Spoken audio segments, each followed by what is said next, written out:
in the mailbag with questions from viewers, fans, and friends of the Granary, and I thought it'd be kind of fun because this question has come up a number of times. Hey, Damien, I've never been to your Granary, but I noticed it's got a bunch of beer cans. What's the deal?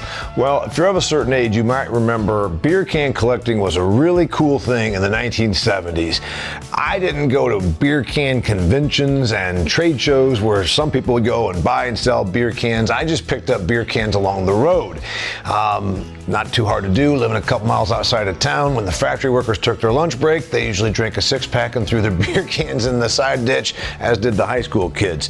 But as an adult, I said once, hey, I got this cool space at the Granary. You know what? Maybe I should get an old beer can collection because I had a little bit of mine. Friends came out of the woodwork and are still bringing me old vintage cans.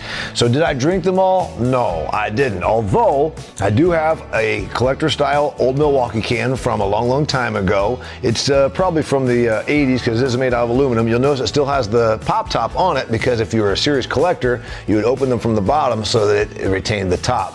I did drink old Milwaukee's when I was in high school.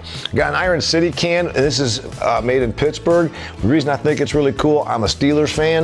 Damon, you're from Indiana. Why not a Colts fan? The Colts didn't move to Indiana under the cover of darkness, I might add, until I was a freshman in high school. So I'd already established my allegiance to the Steelers. So this is an Iron City can with the 1975 Super Bowl champion Pittsburgh Steelers on here, of which my absolute favorite, of course, is Jack Lambert, the guy that went to Kent State, was too skinny, too slow, too small, and he was an all-pro linebacker for multiple years. I was kind of identified with him as the skinny kid that was too slow.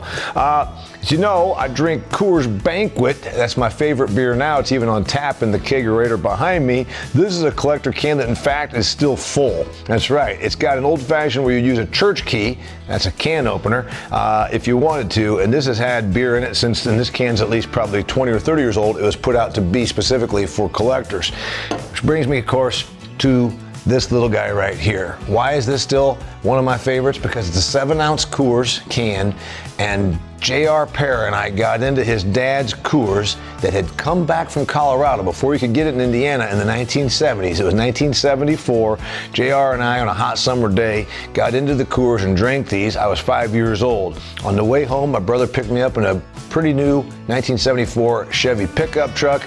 J.R. Pear was drunk and rode his bicycle into the side of the truck and scratched it. That was my first taste of Coors, and I salvaged a little bit better than him. And then, of course, Falstaff, made right here in Fort Wayne, Indiana. Again, another collector can, still got the top on it, etc. We've got several hundred beer cans and still taking some donations from friends. They've got to be vintage, they've got to be cool, and that's the story on the beer can. So, welcome to Granary. I hope you enjoy it as much as I do. We'll just give you a little tour here of all the beer cans and maybe take you down a little path of memory lane for the nostalgia. Thanks for being here. Until next time, Damien Mason from the Granary.